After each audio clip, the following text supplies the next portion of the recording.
আসসালামু আলাইকুম প্রিয় চাষি ভাইয়েরা, আমরা যারা এই মৌসুমে মারবা চাষ করছি, আমাদের গাছের ফুল ফল বাঁধানোর জন্য আমরা কি স্প্রে করব?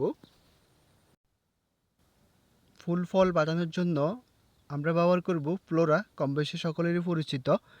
এটার সাথে খরচ করব বাম্পার ফলন।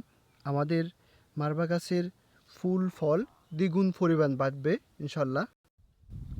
আমাদের মারবা বা শশা গাছে যখন ফল দেয়, তখন আমাদের একটা মারাত্মক সমস্যা হলো ক্ষুদ্রীপাল্লা। ছোট অবস্থায় আল দেয়, তখন ফলগুলা বড় হয়ে বাঁকা হয়ে যায়, তখন পছন্দ রয়ে যায়। আমরা এটার জন্য কি ব্যবহার করব? আমরা এটার জন্য ইস্পানি কোম্পানির এই কাঠটা ব্যবহার করব। এখানে প্রচুর পরিমাণ পোকাগুলা আটকে যায়, কিন্তু এটা অত্যন্ত ভালো রেজাল্ট। এটা এখানে এই দেখা যাচ্ছে যে অনেকগুলা পোকা এখানে প্রায় বাজে গেছে, আটকে আছে। আমরা ইস্পানি কোম্পানির এই কাঠটা ব্যবহার করব। আমাদের এই ক্ষুদ্র পালার জন্য অত্যন্ত ভালো রেজাল্ট।